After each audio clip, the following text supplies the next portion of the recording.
Quand il prend l'avion, Laurent Egon a parfois droit à certains privilèges, Bonjour. comme voyager aux côtés des pilotes dans le cockpit de l'appareil. Je suis chose en Pendant 1 heure, ce VIP d'un jour va pouvoir profiter d'un spectacle exceptionnel à 10 000 mètres d'altitude, avec un guide de premier choix, le commandant de bord, en personne. Le petit mamelon qui dépasse là au loin, c'est la montagne de l'Épine. Donc, à l'est, il y a le lac du Bourget et Chambéry. Au fond, il y aura le lac d'Annecy, puis Genève. Ce quadra n'a pas gagné un baptême de l'air. Laurent Egon est en fait une célébrité dans le monde de l'aviation grâce à une publicité. Descendez niveau 250, autorisé approche. Check, on continue. Laurent Egon n'est pas un acteur. Il a été repéré par un géant américain du web, séduit par sa passion pour les avions.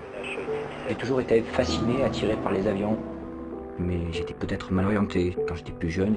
Le but de cette publicité, vanter les mérites du célèbre moteur de recherche dont il s'est servi pour glaner des informations sur l'aéronautique et surtout réaliser un projet complètement fou, construire chez lui un cockpit d'avion grandeur nature. Le géant américain a fait de l'histoire de Laurent Egon un véritable conte de Noël, celle d'un homme ordinaire devenu extraordinaire. Sur ce parking d'un hypermarché près de Bordeaux, Laurent a cette fois les pieds sur terre. Je suis mis juste là où il fallait pas. Et ce jour-là, les 2 mains dans des sapins qu'il doit livrer. En ce moment, ce père de famille enchaîne les petits boulots. Pour ce job, il gagne 15 € de l'heure seulement. Il faut vivre, il faut payer les factures, il faut continuer à travailler en attendant de faire autre chose. Serveur, vendeur, livreur, Laurent a tour à tour exercé pas mal de métiers, sauf un et à son plus grand regret, pilote de ligne. Il faut dire que Laurent n'a jamais été très bon à l'école. Il n'a d'ailleurs pas son bac et a dû rapidement faire une croix sur ce rêve de gosse. Mais il a toujours la tête dans les nuages, ce qui fait sourire ses collègues de travail. Voilà. Tous les jours. Tous les jours. Qu'est-ce qu'il dit? Quand un avion passe au-dessus de notre tête, il nous dira que ça c'est tel avion, c'est tel moteur, c'est... Voilà. C'est marrant. Mais c'est bien, il vit sa passion à fond, c'est bien. D'ailleurs, après une dure journée de travail, la tentation est trop forte. Avant de rentrer chez lui, il fait un petit détour par l'aéroport de Bordeaux, juste pour le plaisir de rouler au bord des pistes. Je ne peux pas m'en empêcher. Dès qu'il y a un avion qui passe, il faut que je lève les yeux, il faut que je regarde, il faut que... Voilà, c'est viscéral, je dirais. Obsédé par les avions, Laurent ne s'est pas seulement contenté de les observer derrière les grillages. Plus jeune, il s'est tout d'abord lancé dans la construction de modèles réduits télécommandés, avant d'avoir une autre idée des années plus tard, fabriquer un véritable simulateur de vol.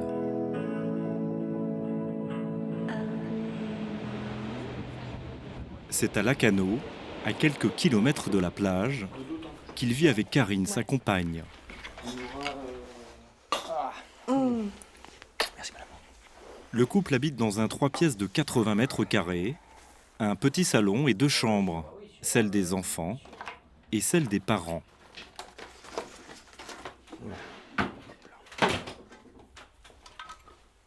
C'est dans la petite chambre des enfants, entre le lit superposé et l'armoire, qu'il a concrétisé son projet fou, un cockpit, copie conforme d'un Boeing 737. La machine occupe toute la place. Les enfants n'ont presque plus d'espace pour jouer. Donc là, ici, c'est ce qui gère tous les systèmes de l'appareil, les fluides électriques, le kérosène et la climatisation. Vous avez après en dessous tous les affichages. Donc vous avez un écran qui sert à la navigation, un écran qui sert à la vitesse et l'attitude de l'appareil. Ici, vous avez l'accélérateur, on va dire. Un bijou de technologie qui fonctionne grâce à plusieurs ordinateurs et surtout grâce à un logiciel de simulation aérienne qui imite à la perfection les procédures de vol d'un avion de ligne classique. Si on se met en vue extérieure, on est sur l'aéroport de Bordeaux Et il n'y a pas de combat à faire, il n'y a pas d'objets à détruire, il n'y a pas de carottes à récupérer.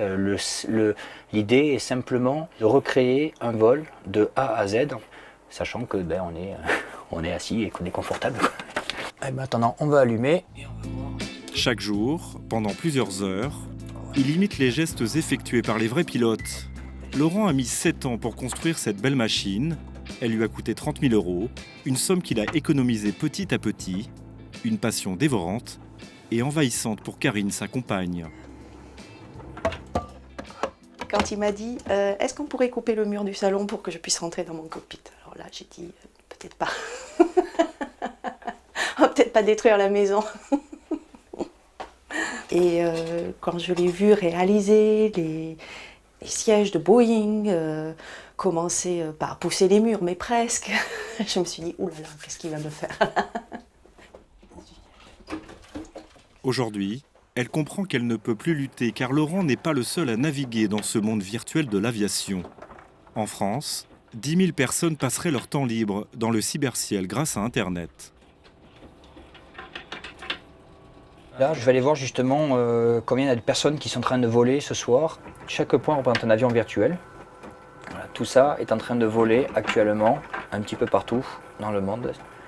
Et je trouve ça intéressant parce qu'on peut interagir avec eux. On peut très bien aller chercher, pour rigoler, un contrôle sur Barcelone et ça va parler espagnol. Ce soir, 3000 pilotes virtuels sont connectés et pas uniquement à des milliers de kilomètres de là. À 2 pas de chez Laurent, Polo, un de ses amis, s'apprête lui aussi à décoller. Seul dans sa chambre, ce célibataire de 69 ans va même s'adresser à des passagers imaginaires. Mesdames, Messieurs, bonjour, votre commandant. Nous roulons actuellement vers le point d'arrêt de la piste 11 et nous décollons donc vers l'est à destination de Paris-Orly. Le temps à Orly est très agréable, il fait 12 degrés. Nous volerons à une altitude de niveau 280, soit à peu près 7000 mètres. Et la durée du vol est prévue pour 55 minutes. Notre personnel commercial se tient à votre disposition pour vous permettre de rendre ce vol le plus agréable possible. Merci de votre attention et bon voyage. Ce fou d'aviation possède également son propre simulateur, mais son matériel est beaucoup plus rudimentaire. Alors, lorsque les deux compères font la course chacun dans leur chambre, à l'arrivée, c'est généralement Laurent qui gagne. Message à Polo, vas-y Polo, on est avec toi, on te regarde. C'est des petites choses qu'on peut se permettre de faire ici, mais qu'on ne peut pas se permettre de faire dans la réalité, ou très rarement. On encourage le Polo à atterrir. Et là, il ne répond pas parce qu'il est très concentré.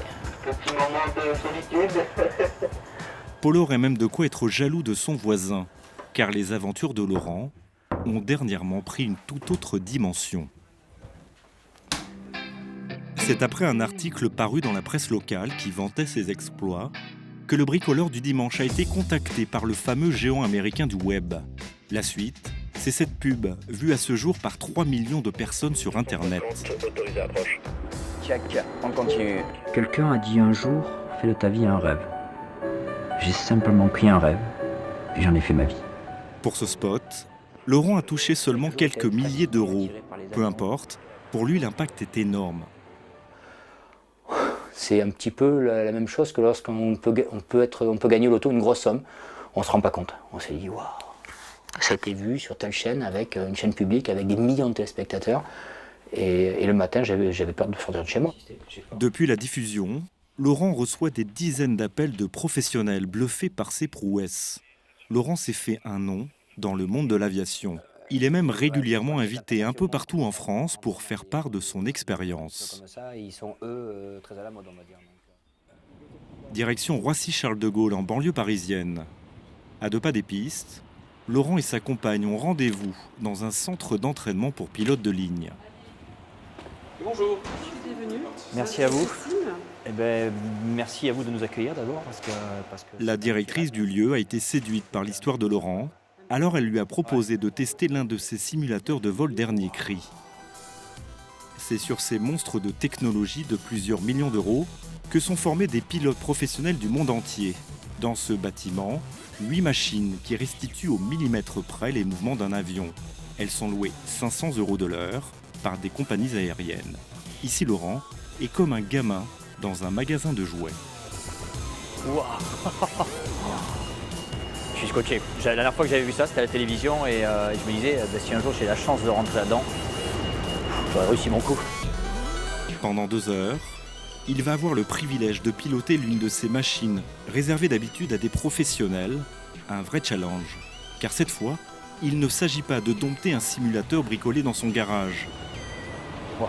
À l'intérieur, un véritable cockpit d'avion avec vision panoramique en images de synthèse. Il a un sacré rendu. On touche, on y est, et puis là, le visuel, quoi. Il y a un vrai relief, il y a un vrai contraste. C'est magnifique. Pendant le vol, Laurent est suivi pas à pas par un formateur question de sécurité. Et il entend bien prouver qu'il est à la hauteur de sa réputation, même s'il est un peu impressionné. Allez, ben c'est parti. Waouh, le pied. Ah, il part vite. 1 heure de vol virtuel au-dessus de la capitale, sans quitter la terre ferme.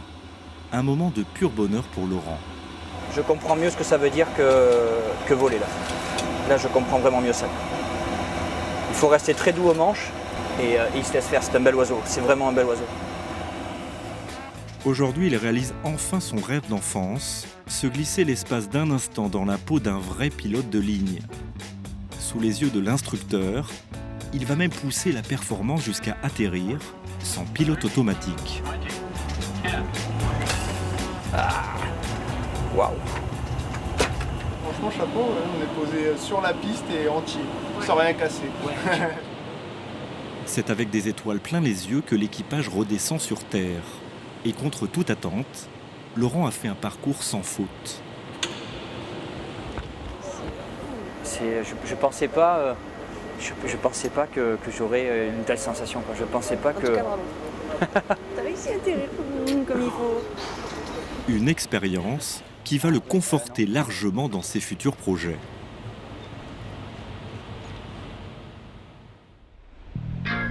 Quelques jours plus tard à Lacanau, Laurent a enfilé son plus beau costume. Il a décidé de faire de sa passion un business. L'idée, créer une société de simulation aérienne pour le grand public et pour les pilotes en formation continue. Ce matin, il a rendez-vous avec des entrepreneurs. Objectif, trouver des fonds. C'est un très gros enjeu parce qu'on part sur une enveloppe budgétaire de 200 000 € et c'est jamais évident d'aller demander 200 000 € à des banques. Le rendez-vous a lieu dans le centre-ville de Lacanau, dans une pépinière d'entreprise. Bonjour. Comment tu vas, ça va très bien. Ouais, ça va pas, non? Dans cette salle de réunion, des banquiers et des entrepreneurs de la région. Ils n'y connaissent pas grand-chose en simulateur de vol. Laurent va devoir sortir le grand jeu pour les séduire. On avait fait un certain nombre de propositions. Voilà la cabine telle qu'elle va être. Donc c'est quelque chose qui est en fibre de carbone, c'est quelque chose qui est en composite. Ça ressemble intérieurement et extérieurement à quelque chose de dynamique, à quelque chose de très professionnel. Pour créer ce simulateur, Laurent a besoin de 230 000 € exactement. Et pour les obtenir, il a un autre argument. Grâce à la fameuse publicité, Laurent est malgré lui entré dans le foyer de millions de Français. Ces entrepreneurs, dont cette femme qui travaille pour une grande banque, en sont convaincus. Il y a un gros coup à jouer. Elle s'y engage. C'est plutôt bien parti. C'est plutôt bien parti. C'est une question à 230 000 €. Pour Laurent Egon, le rêve est à portée de main. Une revanche pour cet homme parti de rien qui a toujours voulu voler.